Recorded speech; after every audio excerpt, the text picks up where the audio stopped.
Hari ini kita menyambut hari terakhir dari perayaan Pondok Daun. Saya yakin bahwa saudara-saudari kita sudah tekun berdoa pada pagi dan malam selama 7 hari ini. Saya berharap semua permohonan kita akan dikabulkan Bapa dan Ibu dengan kasih karunia-Nya.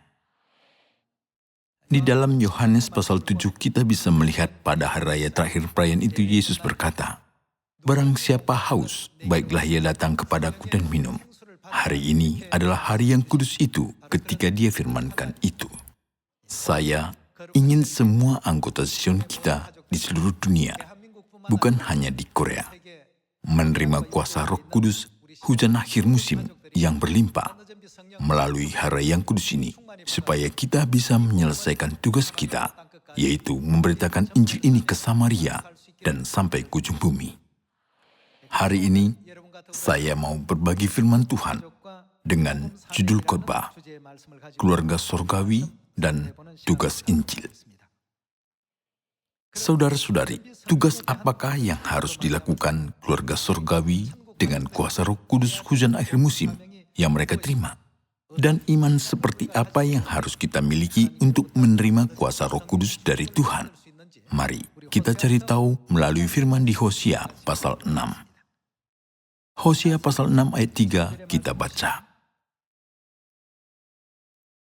Marilah kita mengenal dan berusaha sungguh-sungguh mengenal Tuhan.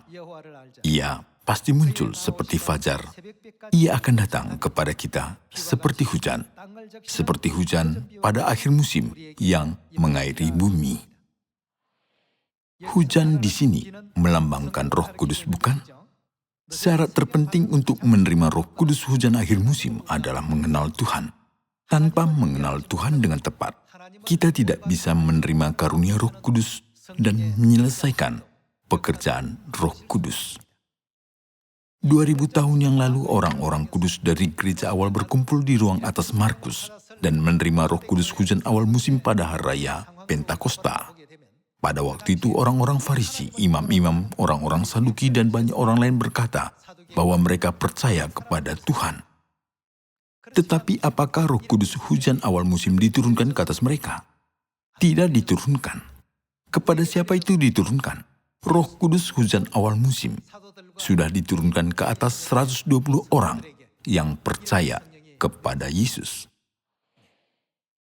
Oleh karena itu, Roh Kudus hujan awal musim telah diberikan kepada orang yang mengenal Tuhan yang datang ke bumi ini sebagai manusia dan menerimanya. Pada zaman ini juga, syarat terpenting untuk menerima Roh Kudus hujan akhir musim adalah mengenal Bapa dan Ibu Surgawi yang telah datang ke bumi sebagai manusia dengan baik dan harus memiliki iman terhadap Bapa dan Ibu. Ketika ini terjadi 2000 tahun yang lalu, pada hari Pentakosta situasinya menerima Roh Kudus. Pada zaman ini, situasinya menerima Roh Kudus hujan akhir musim, kita dapat menemukan persamaannya.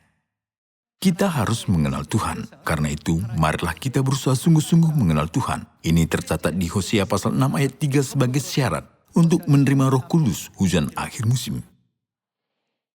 2000 tahun yang lalu, murid-murid Yesus serta 120 orang kudus berkumpul di ruang atas Markus. Waktu itu, meskipun banyak orang agamawi, tetapi hanya orang yang percaya kepada Yesus, Tuhan yang datang sebagai manusia, menerima Roh Kudus hujan awal musim. Pada zaman ini juga sama, orang sebanyak pasir di pantai menuntut percaya kepada Tuhan. Di antara begitu banyak orang, siapakah akan menerima Roh Kudus hujan akhir musim? Hanya orang yang mengenal Tuhan dengan baik yang menerimanya. Meskipun sangat banyak ahli Alkitab dan orang yang percaya di dunia ini, Roh Kudus tidak diturunkan ke atas mereka. Mengapa? Karena mereka tidak mengenal Tuhan. Saya bisa berani mengatakan bahwa mereka tidak mengenal Tuhan, karena mereka berkata, Tuhan hanya Tuhan Bapa, tidak ada yang lain selain daripada Bapa. Kesalahpahaman inilah sedang menutup mereka untuk memenuhi syarat menerima Roh Kudus. Alkitab mengajari kita bahwa ada Tuhan Bapa dan juga siapa? memperkenalkan kita keberadaan Tuhan Ibu. Kalau kita tidak menerima Tuhan Ibu dan tidak mempunyai iman terhadap Dia pada zaman ini, kita tidak bisa menyaksikan pekerjaan Roh Kudus, hujan akhir musim. Ketika kita memikirkan hal ini, pada zaman ini juga beberapa orang akan menerima Roh Kudus hujan akhir musim, tetapi orang lain tidak akan menerimanya. Zaman ini juga sama seperti zaman gereja awal. Kita harus mengingat semua situasi dan keadaannya sama. Nabi Hosea menekankan bahwa kita harus berusaha untuk sungguh-sungguh mengenal Tuhan. Tolong buka Kejadian pasal 1. Kalau kita baca Kejadian pasal 1 ayat 26, kita bisa mengerti mengapa Tuhan mencurahkan Roh Kudus ke atas Sion pada zaman ini. Kita baca ayat 26. Berfirmanlah Allah, baiklah kita menjadikan manusia menurut gambar dan rupa kita, supaya mereka berkuasa atas ikan-ikan di laut dan burung-burung di udara dan atas ternak, dan atas seluruh bumi, dan atas segala binatang melata yang merayap di bumi. Di sini tertulis, baiklah kita menjadikan manusia menurut gambar dan rupa kita. Kita bisa melihat Tuhan berulang menggunakan kata kita.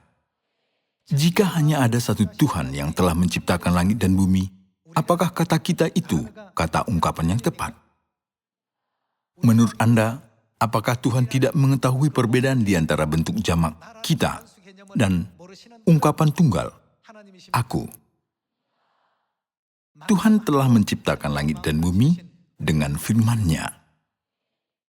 Namun Tuhan yang sudah menciptakan umat manusia tidak berkata, baiklah aku, tetapi berkata, baiklah kita menjadikan manusia menurut gambar dan rupa kita.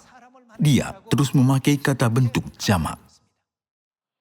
Oleh karena itu, kita bisa memastikan bahwa Tuhan Sang Pencipta yang berkata, baiklah kita, itu tidak hanya menunjukkan satu Tuhan. Itu berarti umat manusia tidak diciptakan oleh satu Tuhan. Jika begitu, berapakah banyaknya Tuhan? Ayat 27 menjawabnya. Maka Allah menciptakan manusia itu menurut gambarnya. Menurut gambar Allah diciptakannya dia. Lalu siapa yang diciptakan? Laki-laki dan perempuan diciptakannya mereka. Mereka sudah diciptakan menurut gambar siapa? Menurut gambar dari Tuhan. Dengan kata lain, itu berarti salinan dari gambar Tuhan, bukan? Diciptakan tepat menurut gambar Tuhan.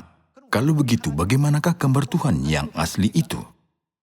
Karena salinannya adalah laki-laki dan perempuan. Gambar yang aslinya seharusnya bagaimana? Seharusnya ada Tuhan laki-laki dan Tuhan perempuan. Sudah ditegaskan melalui fakta itu, bukan? Orang Kristen memanggil Tuhan yang bergambar laki-laki sebagai Tuhan Bapa. Bukankah Tuhan yang bergambar perempuan itu seharusnya Tuhan Ibu? Hal ini suatu yang tidak dapat kita sangkal ataupun ditolak.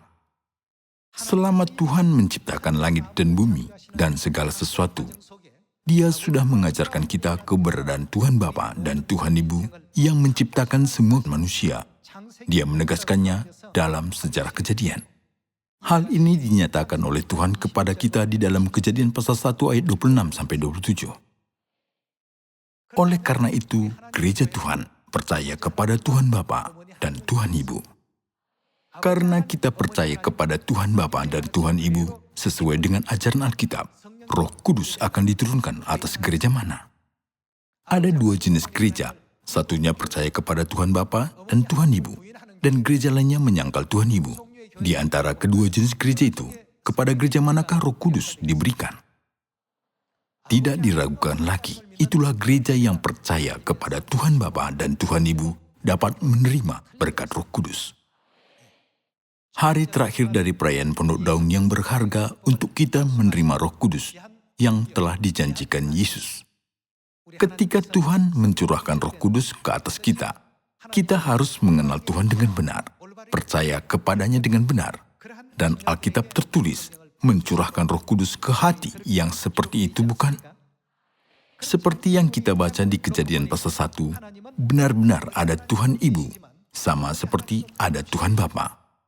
Ada firman Tuhan, yang memberi keyakinan kepada kita bahwa kita menerima Roh Kudus dan mengajarkan kita tentang hal ini dengan lebih teliti. Mari kita baca Ibrani pasal 8. Pasal 8 ayat 5 kita baca. Pelayanan mereka adalah apa? Itu adalah gambaran dan bayangan dari apa yang ada di surga. Di antara hal-hal yang ada di dunia ini, mari kita perhatikan sistem keluarga hari ini.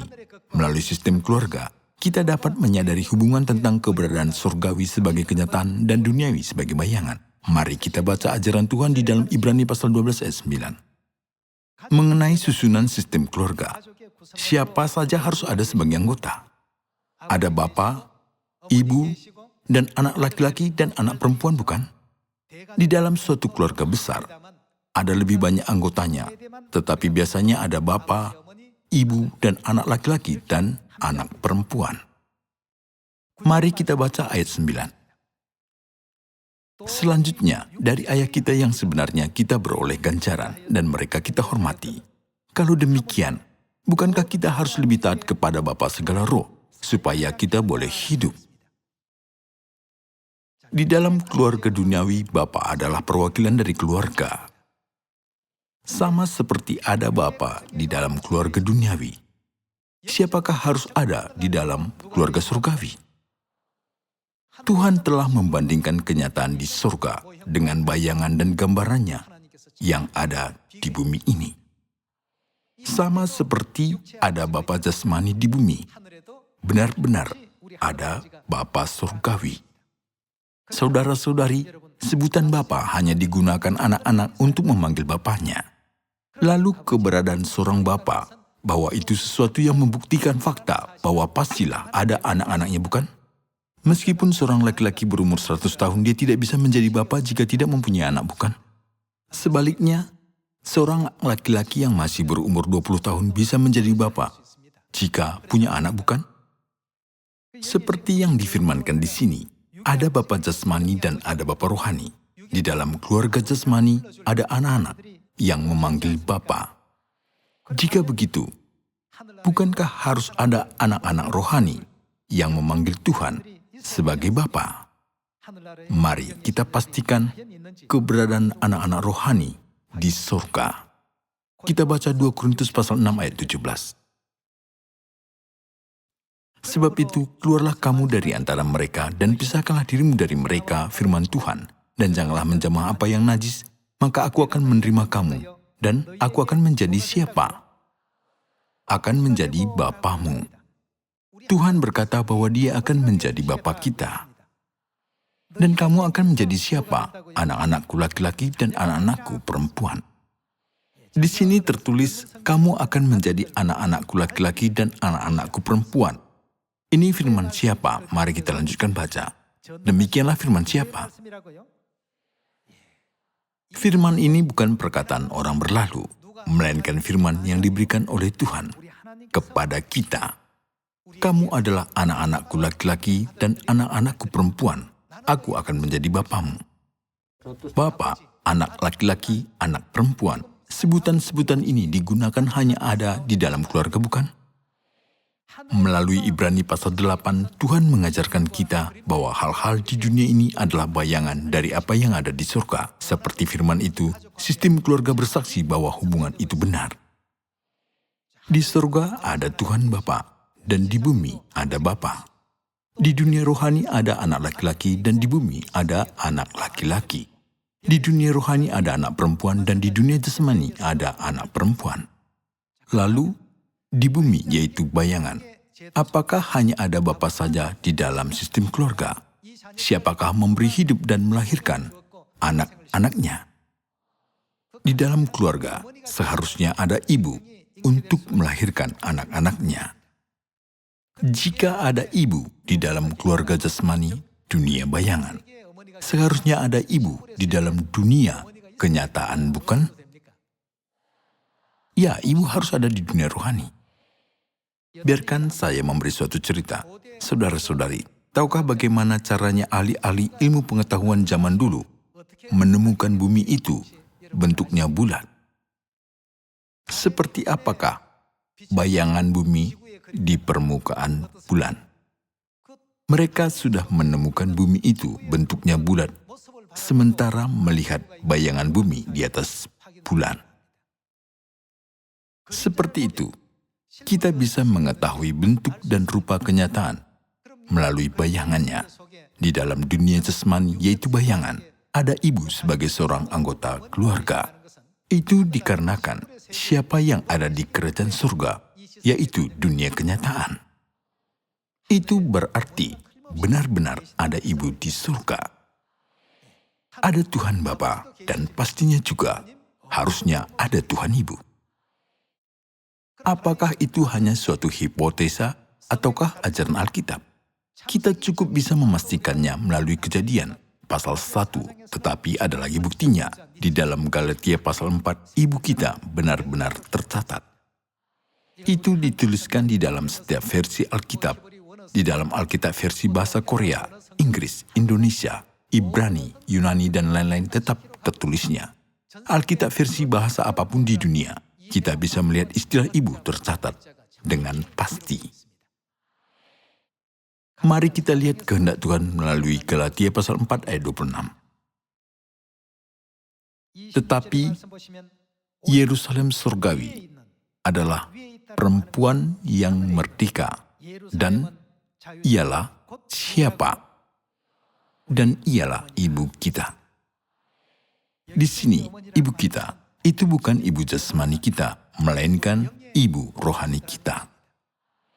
Seperti ini, Alkitab dengan jelas mengajari kita bahwa hal jasmani adalah bayangan dari hal rohani, dan kedua-duanya seperti bayangan dan kenyataannya. Pada zaman dahulu, ahli-ahli ilmu pengetahuan dapat menemukan bentuk bumi itu bulat, bukan segi empat atau bentuk tajam, melalui pantulan bayangannya dari permukaan bulan. Melalui semua ini kita bisa mengerti mengapa Tuhan mengungkapkan dirinya sebagai kita di dalam Kejadian pasal 1 ayat 26-27, bukan? Tanpa mengenal Tuhan Bapa dan Tuhan Ibu dengan sepenuhnya. Ada yang berkata, aku menerima Roh Kudus, atau aku dipimpin oleh Roh Tuhan. Itu suatu kesalahan dalam pemahaman mereka. Roh Kudus hanya diberikan kepada orang yang mengenal Tuhan. Pada zaman gereja awal, banyak orang berkata, aku percaya kepada Tuhan. Tetapi hanya 120 orang berkumpul di ruang atas Markus menerima Roh Kudus hujan awal musim. Karena mereka sudah menerima Yesus Kristus sebagai Tuhan yang telah datang dengan bentuk seorang manusia. Pada zaman ini juga, hanyalah orang yang mengenal Tuhan Bapa dan Tuhan Ibu dan percaya kepada mereka akan menerima Roh Kudus hujan akhir musim. Oleh karena itu, orang yang menerima Roh Kudus tidak boleh diam. Ada tugas yang harus dilakukan. Kita harus memimpin semua orang di bumi untuk bertobat dan membantu mereka juga berjalan ke kerajaan surga bersama dengan kita, bukan? Inilah tugas yang kita terima. Sekarang mari kita pikirkan sekali lagi tentang keluarga. Keluarga adalah suatu kelompok orang yang terikat oleh darah, bukan? Keluarga terdiri dari bapa, ibu, dan anak-anak mereka yang terikat oleh darah. Itulah sebabnya di bumi tidak ada kasih yang lebih kuat daripada kasih di dalam keluarga. Jika kita bertengkar, kita bisa tidak lagi bertemu dengan orang itu, tetapi kita tidak bisa memutuskan hubungan keluarga. Maka ada pepatah bahwa keluarga adalah tempat lahirnya kasih. Anggota-anggota keluarga jasmani terikat oleh darah. Jika begitu, anggota-anggota keluarga surgawi juga harus terikat oleh darah, bukan? Oleh darah apakah anggota keluarga surgawi terikat? Mari kita baca Matius pasal 26. Pasal 26 ayat 17 kita baca. Pada hari pertama dari hari raya roti tidak beragi datanglah murid-murid Yesus kepadanya dan berkata, di manakah engkau kehendaki kami mempersiapkan perjamuan Paskah bagimu? Dalam Paskah, yang dirayakan Yesus. Dinyatakan rahasia tentang darah surgawi itu. Kita baca ayat 26. Dan ketika mereka sedang makan, Yesus mengambil roti, mengucap berkat, memecah-mecahkannya, lalu memberikannya kepada murid-muridnya dan berkata, "Ambillah, makanlah, inilah apa? Inilah tubuhku." Roti Paskah melambangkan daging Kristus, yaitu tubuhnya. Ayat 27 kita baca, sesudah itu ia mengambil cawan, mengucap syukur, lalu memberikannya kepada mereka dan berkata, "Minumlah kamu semua dari cawan ini." Ia mengambil anggur Paskah, mengucap syukur, lalu memberikannya kepada mereka dan berkata, "Minumlah kamu semua dari cawan ini, sebab anggur Paskah inilah darah siapa? Darahku, darah perjanjian yang ditumpahkan bagi banyak orang untuk pengampunan dosa." Anggur Paskah adalah darah Kristus yang mahal. Inilah darahku, darah perjanjian. Yesus mengajarkan kita bahwa anggur Paskah adalah darahnya di dalam perjanjian. Yesus Kristus adalah Tuhan yang berupa laki-laki. Jika kita memandangnya dari sudut pandang manusia, maksudnya dia adalah Tuhan Bapa bagi kita. Darah Tuhan Bapa adalah darah Paskah. Ketika dia memberikan anggur Paskah kepada murid-muridnya, dia berkata, "Inilah darahku." Kristus tidak akan mati, tetapi hidup abadi. Kalau kita adalah anak-anaknya, bukankah kita harus menerima daging dan darahnya yang adalah orang tua kita? Jadi, jika kita gagal ikut serta dalam perjamuan kudus Paskah perjanjian baru, apakah kita bisa menjadi anak-anak Tuhan? Tidak bisa. Sama seperti anggota-anggota keluarga jasmani terikat oleh darah, anggota-anggota keluarga surgawi juga terikat oleh darah melalui Paskah perjanjian baru. Kita bisa melihat hubungan jasmani yang terikat oleh darah adalah bayangan dari hubungan rohani yang terikat oleh darah, yaitu kenyataannya. Jadi kita benar-benar anak-anak Tuhan. Kita tidak usah ragu-ragu. Ada Tuhan Bapa dan Tuhan Ibu bagi kita. Alkitab berkata bahwa mengenal Tuhan adalah syarat untuk menerima Roh Kudus. Jadi kita harus mempunyai iman sempurna untuk percaya kepada Tuhan Bapa dan Tuhan Ibu, dan juga harus mempunyai darah Paskah perjanjian baru yang adalah bukti bahwa kita adalah anak-anak Tuhan, bukan? Mari kita baca Roma pasal 8. Akulah anak Tuhan, Tuhan adalah Bapakku. Hal ini bukanlah hal yang bisa kita buktikan dengan diri kita sendiri. Seharusnya harus ada saksinya, bukan? Ada seorang yang bersaksi bahwa kita adalah anak-anak Tuhan. Siapakah dia? Roh Kudus menjadi saksi bagi kita. Roma pasal 8 ayat 16 kita baca. Roh itu bersaksi bersama-sama dengan roh kita bahwa kita adalah siapa? Roh itu bersaksi bahwa kita adalah anak-anak Tuhan. Mengapa Roh Kudus bersaksi bahwa kita adalah anak-anak Tuhan? Karena kita menerima daging Tuhan dan darah Tuhan.